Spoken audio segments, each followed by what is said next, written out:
Elena Vasquez stood at the massive window of her ship, watching the most beautiful sight she had ever seen. Before her stretched the crystal towers of Nexus Prime, home to the Galactic Council. The towers reached up into the purple sky like frozen lightning, each one glowing with soft light that seemed to come from within the crystal itself. "Ambassador, we're ready for landing," called Captain Rivers from behind her. Elena nodded but couldn't look away from the view. After 300 years of watching the stars alone, humanity was finally going to meet their neighbors. The landing pad was huge, bigger than most Earth cities. As Elena's ship touched down, she saw other vessels from across the galaxy. Some looked like metal flowers, others like flowing water made solid. One ship seemed to be made of pure light that hurt to look at directly. Elena walked down the ramp wearing Earth's finest diplomatic uniform. The blue fabric bore the symbol of united humanity, a simple Earth surrounded by stars. She felt the weight of 7 billion people on her shoulders. Every human alive was counting on her to make this first meeting perfect. A group of aliens waited for her. Elena had studied their pictures for months, but seeing them in person was different. The Kythera looked like tall, thin humans made of silver mist. They moved like dancers, never quite touching the ground. The Thraxians were built like bears, but walked upright, their dark fur covering thick muscles. Their eyes were kind, not fierce like Elena had expected from the galaxy's famous warrior race.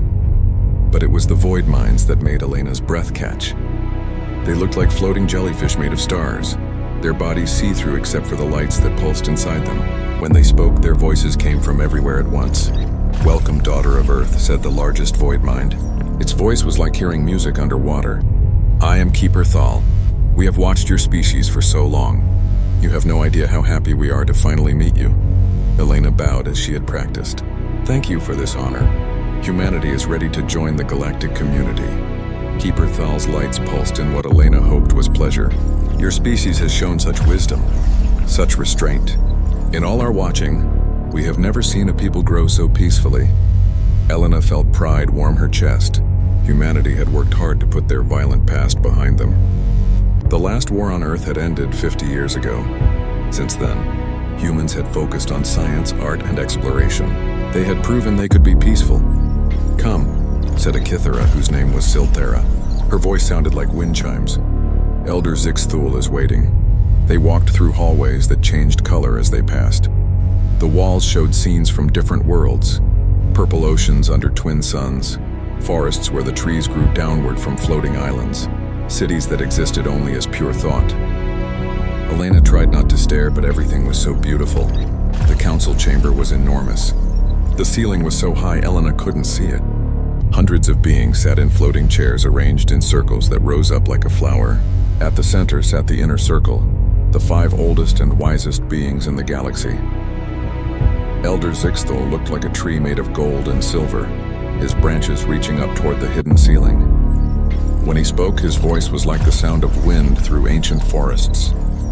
"Elena Vasquez of Earth," he said, and Elena felt her name spoken by that voice was the most important moment of her life.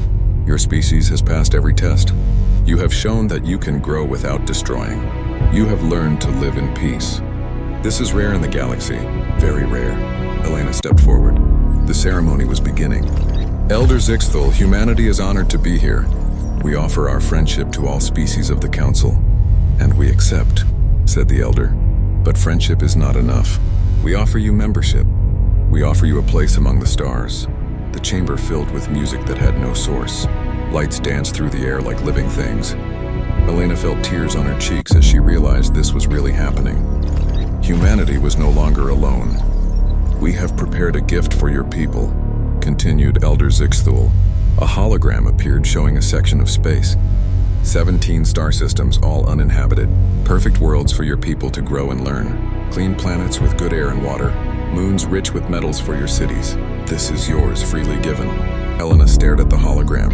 17 systems, hundreds of worlds. Room for humanity to grow for thousands of years.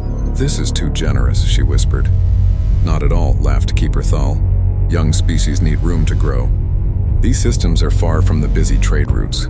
Your people can develop in peace without the chaos of galactic politics." Something about the way he said it made Elena pause. But the moment was too perfect to question. Elder Zixthul was extending a golden branch toward her. On the end was a crystal that pulsed with inner light. "The signing crystal," explained Silthera. "Touch it and humanity joins the Galactic Council. Your people become part of something greater than any one world." Elena reached out. The crystal was warm under her fingers. Light flowed from it into her hand, up her arm, filling her whole body with warmth. The hologram changed, showing the 17 systems now marked with Earth's symbol. "It is done," said Elder Zixthul. "Welcome to the galaxy, children of Earth." The chamber exploded in celebration. Music filled the air from 1,000 different worlds. Lights danced between the floating chairs. Elena was surrounded by beings congratulating her in languages she didn't understand, but somehow felt the meaning of. A Thraxian captain clapped her on the shoulder with a hand that could have crushed stones. "Your people will love the outer systems," he said. "Quiet, peaceful, perfect for a species that likes to avoid trouble." Again, Elena felt that small nagging feeling, but she pushed it away. This was the greatest day in human history. Earth's children would finally walk among the stars as equals. Later, as Elena was shown to her guest quarters, she passed a group of alien diplomats talking in low voices. She caught only fragments of their conversation, spoken in the common galactic language she was still learning. Another batch for the outer rim. Remarkable how well the peaceful approach works. Should keep them busy for a few centuries at least. Milena stopped walking. "Excuse me," she called. "What did you say about the outer rim?" The aliens looked startled. "Oh, nothing important, Ambassador," said one quickly. "Just discussing trade routes. Very boring council business." They hurried away, leaving Elena standing alone in the glowing hallway. She told herself she had misunderstood. Her grasp of galactic common was still weak. They had probably been talking about something completely different. But as she lay in her bed that night, looking out at the alien stars, Elena couldn't shake the feeling that something was wrong. The celebration had been perfect. Too perfect. The gift of 17 systems was too generous. The compliments about humanity's peaceful nature had been too strong. Elena had been a diplomat long enough to know when people were trying too hard to make her happy. And she had been human long enough to know that when something seemed too good to be true, it usually was. But surely she was wrong. Surely the greatest moment in human history wasn't built on lies. Outside her window, the alien stars glittered like diamonds, keeping their secrets. Dr. Marcus Chen wiped sweat from his forehead and looked up at the alien sun. 6 months had passed since humanity joined the Galactic Council, and he was standing on the 3rd planet of their new territory. The world was beautiful. Purple grass under a golden sky with mountains that sparkled like jewels. But it was also completely empty. That was what bothered Marcus. In all his years studying ancient civilizations on Earth, he had learned one thing. Good planets didn't stay empty by accident. Someone had lived here once. The question was what happened to them. Dr. Chen called his assistant Sarah Kim. "You need to see this." Marcus walked over to where Sarah was working. She had been using ground scanning equipment to map what lay beneath the surface. The screen showed something that made Marcus's heart race. "There's a structure down there," Sarah said, pointing at the display. "Big one, maybe 200 meters across. It's deep, but we can reach it." Marcus nodded. "Start digging." It took 3 days to reach the structure. What they found was a building made of the same crystal as the council towers, but black instead of clear. The walls were covered in symbols that looked familiar, though Marcus couldn't place them at first. "It's a data storage facility," said Sarah after running her scanner over the walls. "Still active. Still powered after who knows how long." Marcus touched one of the symbol panels. It lit up under his hand, and suddenly the air filled with floating images. Star charts, pictures of aliens he didn't recognize, and text in languages that made his head hurt to read. "Wait," Sarah said, staring at one display. "I know these symbols. They're similar to the ones on the Council integration documents. This is Galactic Common, but an old version." Marcus felt his hands start to shake. "Can you translate it?" Sarah worked for hours, her translation program slowly making sense of the ancient text. As words appeared on her screen, Marcus felt sick. "Integration Protocol 247, Sarah read out loud. "Species designation Terran. Homeworld Terra 3 Outer Spiral Arm. Initial assessment, bipedal aggressive technology level 7. Recommendation, standard placement in outer rim territories for monitoring and control. Marcus stared at the words. Terran, that sounds like human, Sarah finished. It sounds like human, they kept reading. The files told a story that made Marcus want to scream. The Terrans had been welcomed into the Galactic Council 800 years ago. They had been given a territory in the Outer Rim, 17 systems just like humanity. They had been praised for their peaceful nature and their wisdom, but the files went deeper. Marcus read reports about how the Terrans had started asking questions. They had wanted to know why they couldn't visit the inner systems. They had wondered why their technology requests were always denied. They had begun to suspect they were being treated differently than other council members. Look at this, Sarah said, her voice barely a whisper. She had found a video file. When she played it, Marcus saw creatures that looked exactly like humans standing in what looked exactly like the council chamber. A being that looked exactly like Elena was touching a crystal, just like the one humanity had touched 6 months ago. The Terrans, Marcus whispered. They were human, or close enough that it doesn't matter. The files continued. Marcus read about how the council had grown concerned about Terran questions. There were memos about managing the Terran problem, reports about how to keep them contained.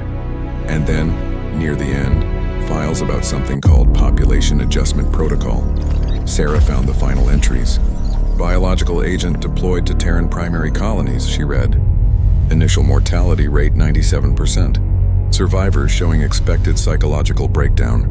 Recommend full sterilization of remaining populations to prevent spread of aggressive ideologies. Marcus sat down hard on the crystal floor. The Terrans hadn't died from a plague. They had been murdered. Wiped out completely because they had asked too many questions.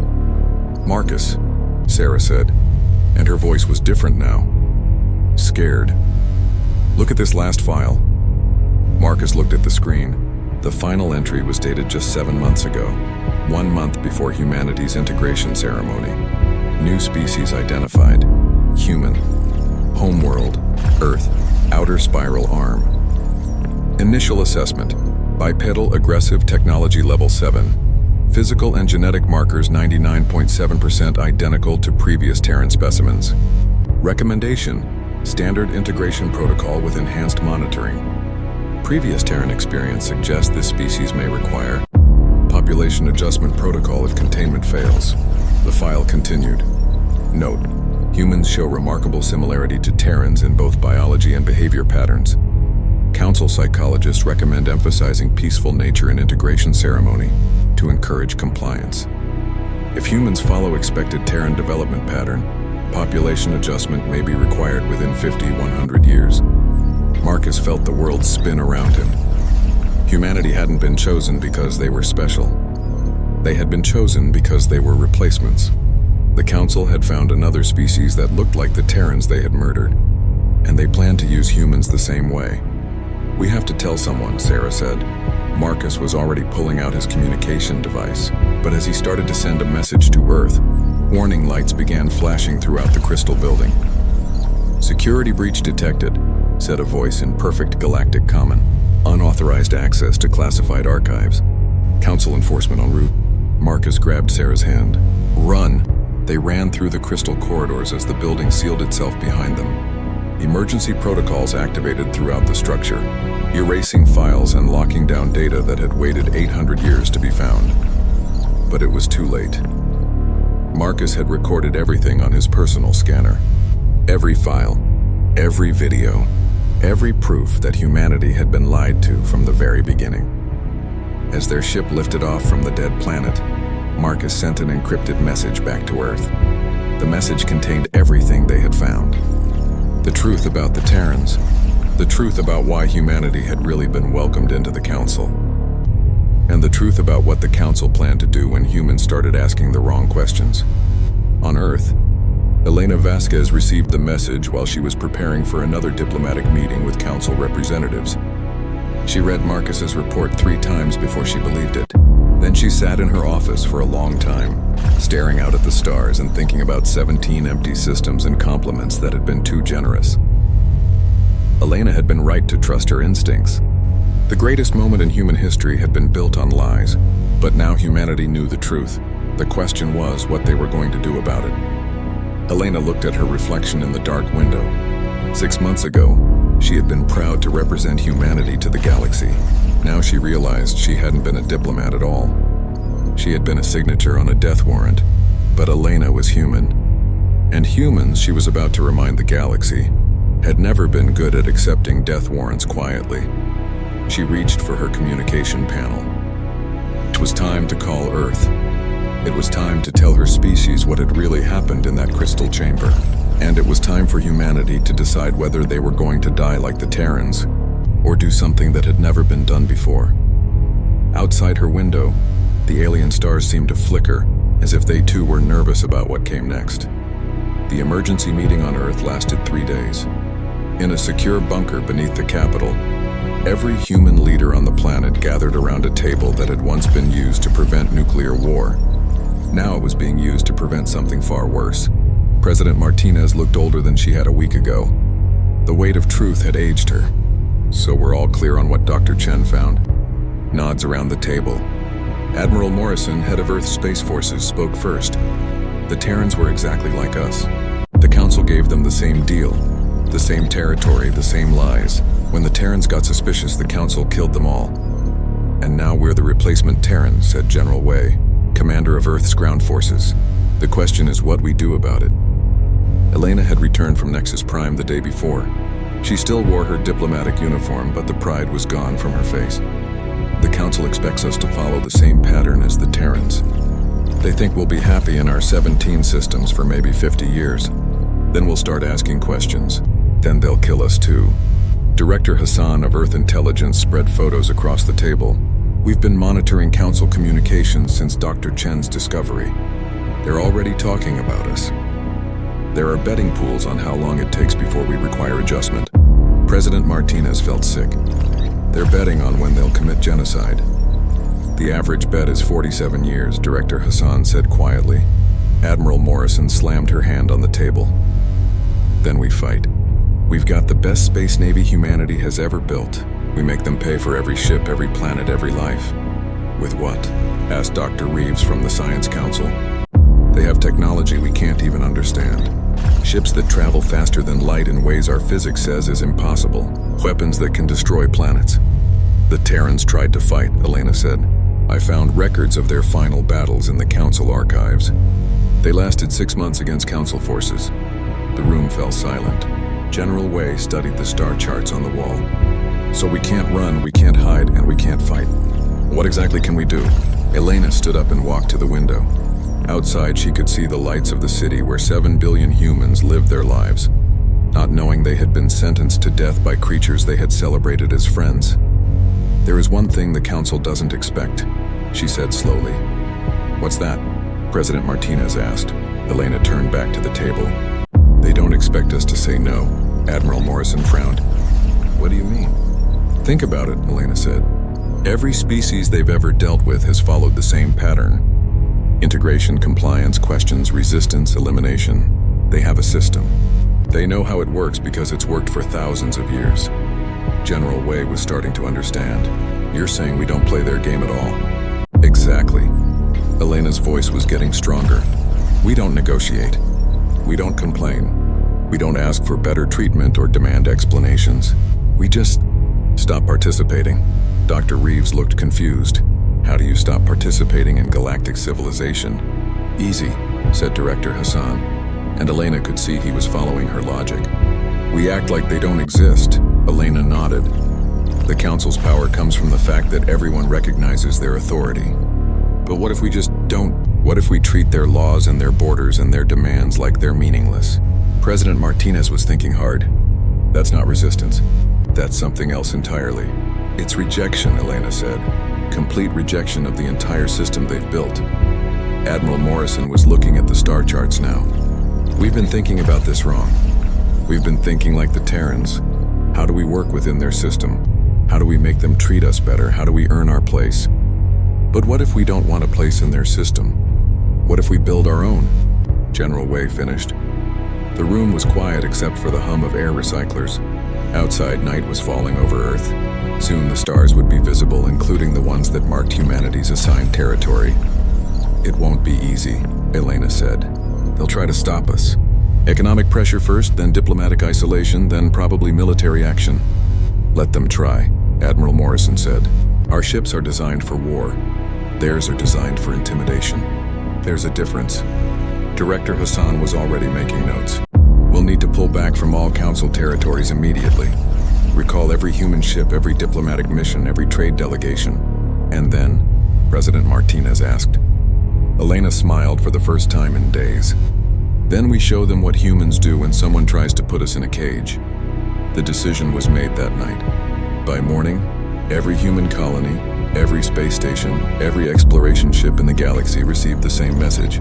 It was simple and direct, broadcast in 17 languages but meaning the same thing in all of them. Council protocols are void. Humanity chooses its own path. The reaction from Nexus Prime was swift. Elder Zixthul himself sent a message to Earth within hours. Elena listened to it in the same chamber where humanity had made their choice. Ambassador Vasquez, came the ancient voice that had once filled her with awe. We are concerned about this message from Earth. Surely there has been some misunderstanding. We invite humanity to send representatives to discuss any concerns through proper council channels. Elena looked around the table at her fellow humans. President Martinez nodded. Elena keyed the response transmitter. Her voice was calm, professional, and absolutely final. Elder Zixthul, there has been no misunderstanding. Humanity rejects council authority.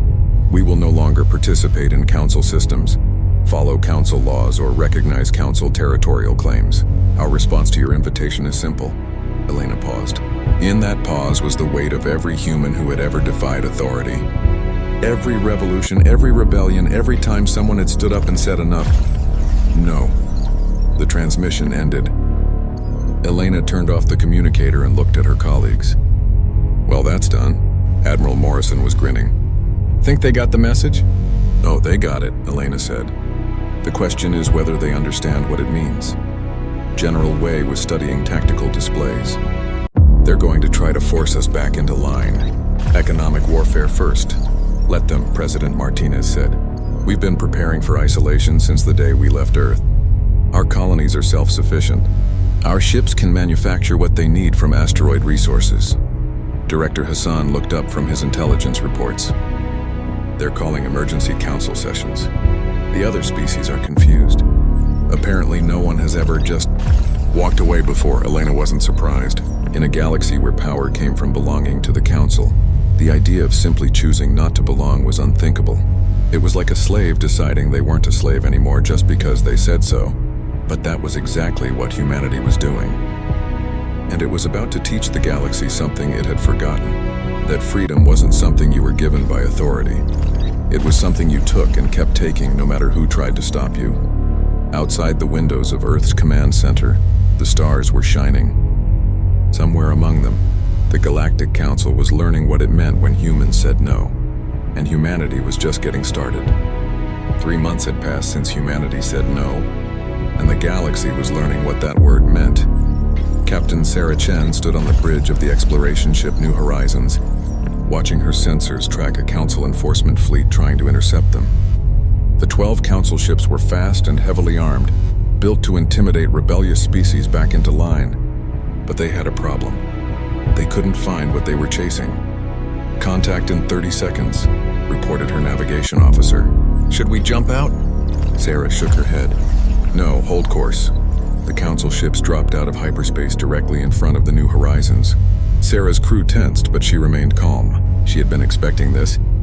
Human vessel, came the transmission from the lead council ship. The voice belonged to Commander Thekvar, a Thraxian who had once seemed friendly during the integration ceremonies. Now he sounded frustrated. You are in violation of Council Space Regulation 47 Alpha. This system is restricted to Council survey teams only. Sarah opened a channel. Commander Thekvar, this is Captain Chen. We don't recognize Council regulations anymore. We're conducting our own survey. There was a long pause. Captain, you cannot simply ignore galactic law. Watch us, Sarah said and cut the transmission. What happened next would have been impossible for any other species in the galaxy. The New Horizons didn't fight the Council ships. It didn't run from them. It simply continued its mission as if they weren't there. Sarah's ship scanned the system's planets, deployed research probes, and began mining operations on a mineral-rich asteroid. The Council ships followed, sending increasingly angry messages that Sarah didn't bother to answer. For 3 days, the standoff continued. The Council fleet couldn't attack without provocation. Their own laws prevented them from starting wars. But they also couldn't leave because that would mean admitting defeat. On the 4th day, Sarah finished her survey and calmly jumped to hyperspace, leaving the Council ships alone in empty space. Similar scenes were playing out across the galaxy. Human ships appeared wherever they wanted, did whatever they came to do, and left when they were finished. They didn't ask permission. They didn't acknowledge borders. They simply acted as if the entire Council system didn't exist. The psychological impact was devastating. On Nexus Prime, Elder Zixthal convened emergency session after emergency session. The great crystal chamber that had once been filled, with the music of celebration, now echoed with angry voices and confused. Questions? They're ignoring us, reported Commander Vexthal of the Enforcement Division. Our ships intercept them and they just continue working. They act like we're not even there. Keeper Thal's lights flickered with agitation. This is unprecedented. No species has ever simply rejected our authority. Because no species has ever been stupid enough to try, growled General Huxtar of the Thraxian Defense Force. They have 17 systems. We have 17,000. They cannot win this game. But Elder Zixthal was beginning to understand that humanity wasn't playing a game. They were doing something far more dangerous. They were proving that the game itself was optional. The reports continued to flow in. Human mining operations in forbidden systems. Human trade deals with species the Council had marked as quarantined. Human exploration ships mapping territory that had been restricted for millennia. Most disturbing of all were the questions. Other species were starting to ask why certain systems were forbidden, why some technologies were restricted, why they needed Council permission to trade with each other. The Void Mines were the first to demand answers. Keeper Thal himself stood before the inner circle, his star-filled body pulsing with light that made the other Council members uncomfortable. "We want to see the archives," Thal announced. "All of them, including the ones that require inner circle authorization." Elder Zixthal's branches rustled with what might have been fear. "Keeper Thal, those archives contain sensitive information about galactic security." "Then we should know about it," Thal replied. "We are Council members, not subjects." Other species began making similar demands. The Cathera wanted to know why their genetic modification requests were always denied. The Thraxians questioned why their military was restricted to certain weapon types. The younger species demanded access to technologies they had been told were too dangerous for their level of development. For the first time in millennia, the Galactic Council faced something it had never encountered: widespread questioning of its own authority. Elder Zixthal made a decision that would prove to be a mistake. Instead of addressing the questions, he decided to make an example of humanity. If the other species saw what happened to rebels, they would stop asking uncomfortable questions. "Implement economic sanctions," he ordered. "Full trade embargo. No Council species may trade with human colonies." The sanctions were devastating in their scope. Overnight, humanity was cut off from galactic trade networks that had existed for thousands of years. Food shipments stopped. Technology transfers ended. Even basic medical supplies were embargoed. The Council expected humanity to come begging for mercy within weeks. They were disappointed. Admiral Morrison read the embargo announcement from her command center on Luna and laughed. "They still don't understand us. Earth's colonies had been designed for independence from the beginning. Human paranoia about alien contact had led to a policy of complete self-sufficiency for all major settlements. Every colony could feed itself, manufacture its own equipment, and defend its own territory. The embargo was an inconvenience, not a catastrophe, but humanity's response was something the Council had never seen before. Instead of trying to negotiate the end of sanctions, human ships began appearing in systems where embargoed Council species lived. "This is Captain Williams of the merchant vessel Free Trader," came a transmission to the Zalani colonies. "We understand the Council has forbidden you from trading with us. We don't recognize their authority over your decisions. If you want to trade, we're here." Species after species discovered that humanity was offering them something the Council never had: choice. The Zilani had been denied access to advanced medical technology for centuries because the Council deemed them not ready for it. Human traders offered it freely. The Corvin had been restricted to primitive mining equipment because their aggressive tendencies made advanced technology dangerous. Human engineers taught them how to build their own industrial complexes. The Paxti had been forbidden from leaving their home system because they were still developing appropriate social structures. Human explorers offered to show them the galaxy. For the first time in their history, species that had been kept as children by the Council were being treated as equals by someone else. The effect was electric. Trade deals were signed in secret. Technologies were shared without Council approval. Young species that had never questioned their restrictions began to wonder why they had restrictions at all. Reports reached Elder Zixthul that made his ancient wood creak with stress. Half the species in the galaxy were now trading with humanity despite the embargo. Worse, they were starting to trade with each other without Council oversight. The humans are destroying everything we've built, reported Director Hexnall of Council Intelligence. Our entire system depends on controlled development and regulated trade. They're showing everyone that the regulations are optional. Elder Zixthul made his second mistake. Prepare the fleet. If economic pressure won't work, we'll use military force. General Huxtar looked uncomfortable. Elder, our forces haven't fought a real war in over 1,000 years. We're designed for intimidation, not combat. And the humans? General Huxtar's thick fur bristled. Their ships are built for war. All of them. Even their merchant vessels carry enough firepower to destroy most of our enforcement craft. Elder Zixthul's branches drooped. For the first time in his long life, he was facing a problem that couldn't be solved by Council votes and regulation. Humanity had done the unthinkable. They had made the Council's authority meaningless simply by choosing not to recognize it. And now half the galaxy was learning to make the same choice. The greatest empire in galactic history was crumbling, and it was all because one species had looked at absolute power and said a single simple word: no. The revolution began not with violence, but with truth. Dr. Marcus Chen's discovery had been just the beginning. Human exploration teams, now free to investigate without Council oversight, were uncovering hidden data caches across the galaxy. Each find revealed more of the Council's dark history. On the fourth planet of the Cathara home system, archaeologist teams found records showing how the silver-skinned people had once been as varied in appearance as humans. The Council had forced genetic standardization on them 1,000 years ago, claiming it was for improved efficiency. The Cathara had forgotten they had ever looked different.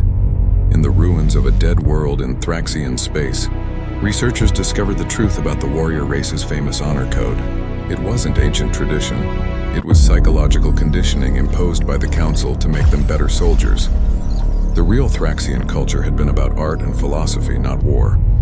The Void Minds learned that their greatest scientific achievements had been stolen. Technologies they thought they had invented were actually discoveries made by extinct species, claimed by the Council and given to the Void Minds as rewards for good behavior.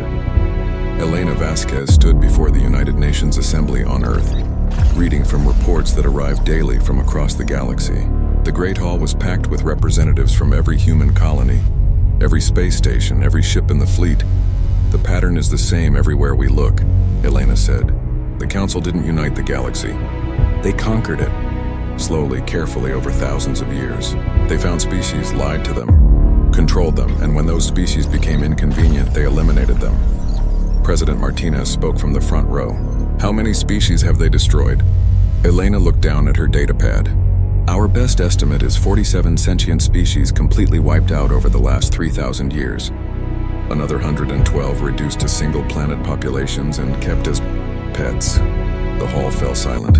Even the humans who had lived through the revelation of the Terran genocide were shocked by the scale of the Council's crimes. And now other species are learning the truth, Elena continued. The Cathara have demanded access to their genetic archives. The Thraxians are rediscovering their real history. The Void Minds are reconstructing the technologies that were stolen from them. Admiral Morrison stood up. What's the Council's response? Elena's expression was grim. Elder Zixthul sent a message yesterday.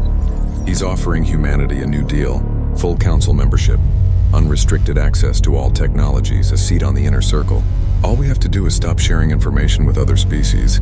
The hall erupted in angry voices. General Wei's shout cut through the noise.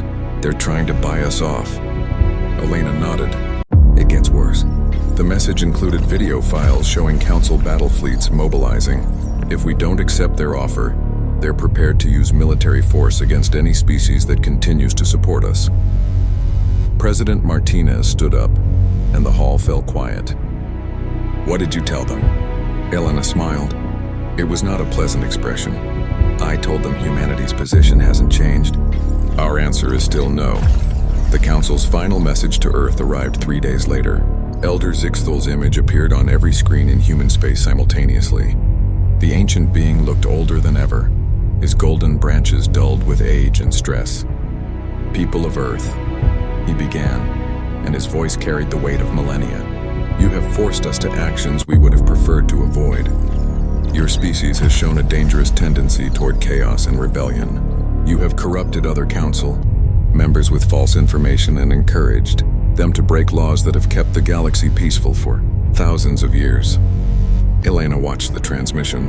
From her office on Earth, around her, the greatest minds of humanity were gathered to hear what would probably be the Council's declaration of war.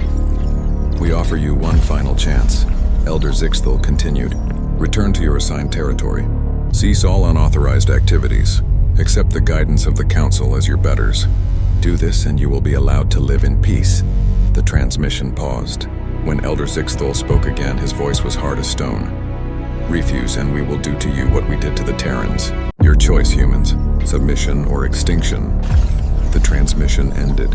Elena looked around the room at the faces of her colleagues. President Martinez, Admiral Morrison, General Wei, Dr. Chen, the leaders of a species that had been sentenced to death twice in their short galactic history.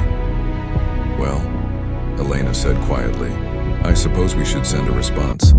She activated the communication system. Her message would go not just to Elder Zixthal, but to every species in the galaxy. It was time for the universe to hear humanity's final answer. Elder Zixthal, Elena began, her voice steady and clear. You mistake our nature. We didn't reject your council to build a better one. We rejected the very concept that any species needs permission to exist freely among the stars. She paused, thinking of the Terrans who had died for asking questions, of the 47 species erased from history, of the hundreds of worlds kept in chains by lies. You offer us submission or extinction, Elena continued, but you've forgotten something important about humans. We've always been very bad at accepting either. Elena stood up and her voice filled with the strength of a species that had climbed out of caves and reached for the stars. You want to know our choice? Here it is. We choose freedom, not just for humanity, but for every species you've deceived, controlled, and enslaved. We choose truth over your comfortable lies. We choose growth over your stagnant peace. We choose to fight rather than kneel. Elena looked directly into the camera, speaking not just to Elder Zixthal, but to every being in the galaxy who had ever wondered if there was an alternative to council rule. You can try to destroy us, Elder. You can send your fleets and your weapons and your threats, but you cannot kill an idea whose time has come. And the idea is this, that freedom is not something granted by authority, but something claimed by courage. Elena's voice rose to fill the room. So bring your war, Elder Zixthal. Bring your ancient fleets and your terrible weapons. Come and try to put the galaxy back in its cage. But know this, you will not be fighting just humanity. You will be fighting every species that has remembered what it means to choose its own path. Elena turned off the transmission and looked around the room. There, I think that covers our position. Admiral Morrison was grinning. Think they'll accept our terms? Elena laughed. I don't think we offered any terms. 5 years later, the Galactic Council still existed, but only as a shadow of its former power. Elder Zixthal and the Inner Circle ruled perhaps a dozen core worlds where the oldest species clung to the familiar comfort of being told what to do. The rest of the galaxy had moved on. The Kithra had restored their genetic diversity and were exploring art forms that had been banned for centuries. The Thraxians had put down their weapons and picked up paintbrushes, rediscovering the philosophical traditions their ancestors had created. The Void Minds were sharing technologies freely with anyone who wanted to learn. New species were discovered almost daily by independent exploration fleets. Instead of being integrated into a controlling system, They were welcomed as equals by people who remembered what it was like to be lied to by those who claimed to know better. Elena stood in her garden on Earth, watching her grandchildren play under alien stars that no longer seemed so alien. In the distance, ships from a dozen different species came and went from Earth's orbital stations, carrying trade goods, cultural exchanges, and the simple freedom to go wherever they chose. A message arrived on her personal communicator. It was from Captain Sarah Chen, now commanding the exploration vessel Terran Memorial.